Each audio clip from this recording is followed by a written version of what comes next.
తాకట్లో ఉన్న మీ బంగారాన్ని విడిపించి ఆ రోజు ఆన్లైన్ రేటుకి కొంటాం. Sharma gold company. అందరికీ నమస్కారం. నా పేరు మాధురి. మీరు చూస్తుంది సుమన్ టీవీ నెట్వర్క్. మనకు తెలియని ఎన్నో ఆధ్యాత్మిక విషయాలు మనకి తెలియజేయడానికి మనతో పాటు ఉన్నారు ప్రముఖ జ్యోతిష్య పండితులు బ్రహ్మశ్రీ గుండెపూటి సుధీర్ శర్మ గారు. నమస్కారం గురువు గారు. శ్రీమాత్రే నమః. శ్రీ గురుభ్యో నమః. గురుగారు, హనుమత్ జయంతి అని చెప్పేసి అంటున్నారు కదండి. ఇందులో చాలా డౌట్స్ ఉన్నాయి. దాంతోపాటు ఆధ్యాత్మిక పరంగా కూడా కొన్ని విషయాలు తెలుసుకోవాలండి. సో హనుమత్ జయంతి అంటేనే, హనుమంతుడు అంటేనే కలియుగ బ్రహ్మ అని చెప్పేసి అంటూ ఉంటారు. అయితే అచంచలమైన భక్తి విషయంలో కావచ్చు, నిస్వార్థమైన ప్రేమ విషయంలో కావచ్చు, శారీరక దారుఢ్యం బలం విషయంలో కావచ్చు, ఆయన ప్రతి ఒక్కరు ఇన్స్పిరేషన్గా తీసుకోవాలి. హనుమత్ జయంతి నుంచి ఆయన నుంచి మనం నేర్చుకోవాల్సినవి ఏంటి? అలానే హనుమత్ జయంతి సంవత్సరానికి 2 సార్లు వస్తుంది. ఇంతకీ ఏది అసలైన హనుమత్ జయంతి అన్న విషయాలు తెలుసుకోవాలనుకుంటున్నామండి. ఆంజనేయ స్వామి వారి నామస్మరణ చాలు. అసలు బుద్ధిర్బలం యశోధైర్యం నిర్భయత్వ అరోగత అజాడ్యం వాక్పడుత్పంత్య హనుమత్ స్మరణాత్ భవేత్ అంటారు. ఆంజనేయ స్వామి వారిని స్మరిస్తే చాలు బుద్ధి, బలం, యశస్సు, ధైర్యం, నిర్భయం, అరోగతం, రోగాలు నాశనం అవ్వటం, ఆరోగ్యవంతంగా ఉండటం, ఇవన్నీ కూడా హనుమత్ స్మరణాత్ భవేత్. ఆయన స్మరిస్తే చాలు ఇవన్నీ కలుగుతాయని చెప్పి చెప్తూ ఉంటారు. అంతటి శక్తివంతుడు. ఆయన గురించి ఒక్క మాటలో చెప్పాలంటేనన్నా, మనకుండేటువంటి భగవంతుడు, దేవుళ్ళని నమ్ముతూ ఉంటాం కదా, వీళ్ళల్లో నవ వ్యాకరణాలు అని చెప్పి 9 రకాల వ్యాకరణాలు ఉంటాయి నాన్న. అర్థ, తర్క, శాస్త్ర, ప్రవీణ, ఇట్లాంటివి 9 రకాల వ్యాకరణాలు, 9 వ్యాకరణాలు ఉంటాయి. వాటిని నవ వ్యాకరణాలు అంటారు. వాళ్ళు అంటే ఈ నవ వ్యాకరణాలు పూర్తిగా తెలుసుకొని అభ్యసించినటువంటి వాళ్ళు అతి తక్కువ మంది ఉన్నారు. ఎవరున్నారు అంటే బ్రహ్మదేవుడు, ఆయన నవ వ్యాకరణ వేత్త. ఆయనతో పాటు రావణాసురుడు కూడా నవ వ్యాకరణ వేత్త. వీళ్ళిద్దరి తర్వాత ఇంకెవరన్నా ఉన్నారు అంటే ఆంజనేయ స్వామి వారు తప్పితే ఇంకెవరు నవ వ్యాకరణ వేత్తలు లేరు అని చెప్పి శాస్త్రం చెప్తోంది. అంత విద్య అంటే ఆయన్ని చూస్తేనే ఒక రకమైనటువంటి ధైర్యం. చిన్న పిల్లల్ని కూడా మనం జై హనుమాన్ అనమంటే నోట్లో చెప్పరు వాళ్ళు. ఆ ఆంజనేయ స్వామి వారి శబ్దమో ఏమో తెలియదు కానీ జై హనుమాన్ అంటారు. కానీ జై హనుమాన్ అని ఇట్లా చిన్నగా చెప్పేవాళ్ళు ఎవరు ఉండరు. రామనామం ఎంత పవర్ఫుల్గా చెప్తామో హనుమంతుడి నామం కూడా అదే. అందులోనూ చిన్నప్పటి నుంచి మనకి మన మైండ్లో కూడా నూరిపోస్తుంటారు మన పెద్దలు. ఏదైనా భయం వేస్తే ఆంజనేయ స్వామి దండకం చదువుకో, హనుమాన్ చాలీసా చదువుకో అని చెప్పి చిన్నప్పటి నుంచి మనకు చెబుతూ ఉంటారు. నిజంగా మనం పడుకున్న రాత్రి ఎంత ప్రశాంతంగా నిద్రపడుతుందో అంత ప్రశాంతంగా నిద్రపడుతుంది. ఎలాంటి భయాలు ఉండవు. ఆయన మనతోనే ఉన్నాడు అనుకునేంత ఇది ఉంటుంది. ఆయన ఎక్కడుంటాడు అనేటువంటి విషయానికి వస్తే, ఎత్ర ఎత్ర రఘునాథ కీర్తనం తత్ర తత్ర కృతమస్తకాంజనం. ఎక్కడ రామనామం వినపడుతుందో అక్కడ ఆంజనేయ స్వామి వారు కృతమస్తుడే, నమస్కారం చేస్తూ ఉంటాడు. రామనామం అంటే ఆయనకి చాలా ప్రీతికరం కదా. అలాంటి ఆంజనేయ స్వామి వారి దేవాలయంలో దర్శనం చేసుకున్న, స్వామివారి ప్రదక్షిణాలు చేసిన, ఎలాంటి భూత ప్రేత పిశాచ బాధలు కానివ్వండి, అనారోగ్యాలు కానివ్వండి, వివాహం కానివ్వండి, వారికి వివాహం కోసం కానివ్వండి, సంతానం కోసం కానివ్వండి, మనకుండేటువంటి సమస్త సమస్యలకి నివారణ ఎవరు అంటే ఆంజనేయ స్వామి వారు. ఆయన్నే హనుమాన్ అని కూడా పిలుస్తూ ఉంటారు, హనుమంతుడు కాబట్టి. ఇక్కడ హనుమత్ జయంతి అనేటువంటిది నాన్న చాలామంది చైత్రశుద్ధ పౌర్ణమి రోజున చేస్తున్నారు. అంటే ఏప్రిల్లో శ్రీరామనవమి వెళ్ళిన తర్వాత 6వ రోజు పౌర్ణమి అవుతుంది, ఆ రోజున చేస్తూ ఉన్నారు. దీంట్లో విధానాలు చాలా ఉన్నాయి నాన్న. మనది చాంద్రమానం, స్వస్తి శ్రీ చాంద్రమానైనా అని రాస్తాం, అవునా?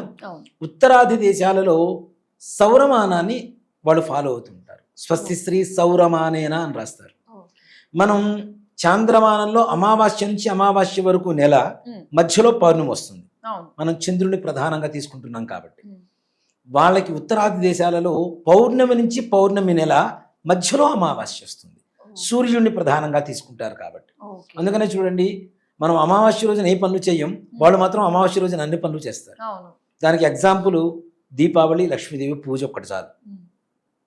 వాళ్ళు చేస్తారు అమావాస్య రోజున. అది చూసి మనం కూడా నేర్చుకున్నాం, చేస్తూ ఉన్నాం. వాళ్ళకి చైత్రశుద్ధ పౌర్ణమికి వైశాఖ బహుళ దశమి అనేటువంటి తిథి వచ్చేస్తుంది. కాబట్టి వాళ్ళు హనుమత్ జయంతి ఆ రోజున చేస్తారు. ఓ దాంతోపాటుగా అసలు ఆంజనేయ స్వామి వారు ఎప్పుడు పుట్టారు అనేటువంటి ఒక రూఢికి వస్తే వైశాఖే మాసి కృష్ణాయాం దశమ్యాం మందవాసరే పూర్వాభాద్ర ప్రభూతాయ మంగళం శ్రీ హనుమతి అని చెప్పి ఆంజనేయ స్వామి వారి మంగళాష్టకాల్లో చక్కటి ఒక శ్లోకం చెప్తూనే ఉంది. వైశాఖ మాసంలో కృష్ణపక్షంలో దశమి రోజున శనివారం రోజున పూర్వాభాద్ర నక్షత్రంలో ఆంజనేయ స్వామి వారి జననం జరిగింది. ఇది మనకు వైశాఖ మాసం దాదాపు మే నెలలో వస్తూ ఉంటుంది. మన సంప్రదాయం కానిది మనం ఎక్కువగా మోస్తూ ఉంటారు మన తెలుగు వాళ్ళు బాగా, కాబట్టి అక్కడ హనుమత్ జయంతిని మన వాళ్ళు చేస్తూ ఉన్నారు.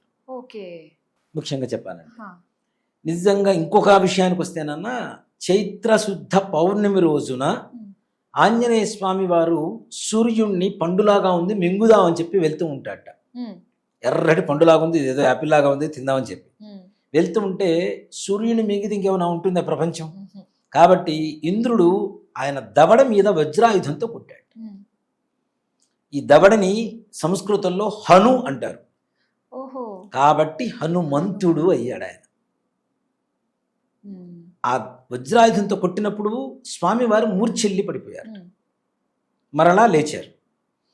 మూర్ఛిల్లి లేవడం అనేది మరణ జననంతో సమానం కాబట్టి కొంతమంది ఇదే హనుమత్ జయంతిగా చేస్తున్నామని చెప్పి శాస్త్రాలు చెప్తున్నారు చాలా మంది. ఓకే, దాంతోపాటు ఇవన్నీ ఒక రకమైన అయితే అసలు నిజం ఒకటి ఉంది నాన్న.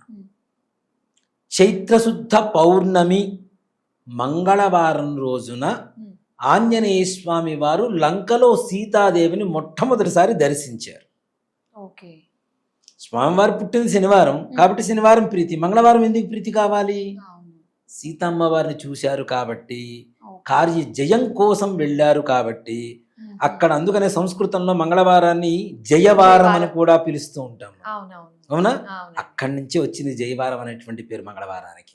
ఆయన కార్యం దిగ్విజయం చేసుకోవడానికి వెళ్ళారు. ఏ కార్యం కోసం అయితే వెళ్ళారో ఆ కార్యాన్ని దిగ్విజయంగా పూర్తి చేసుకున్నారు కాబట్టి ఆ రోజు హనుమత్ జయంతి కాదు, హనుమత్ విజయోత్సవం అని చెప్పి చెప్పారు.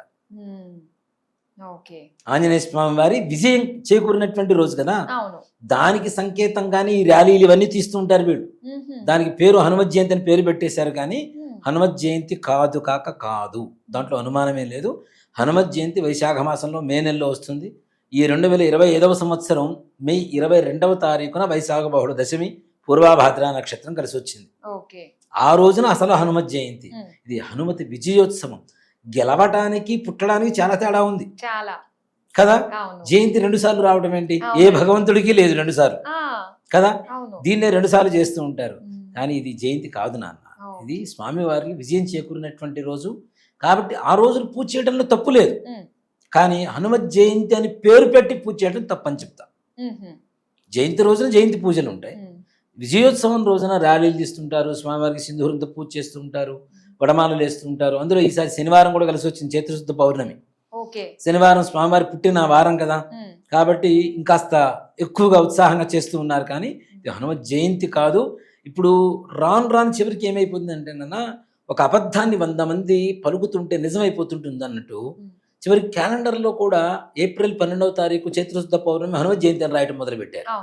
అంటే పలికి చివరికి దాని అబద్ధాన్ని కూడా నిజం చేసేస్తున్నారు జనాలు. అది తప్పు కదా.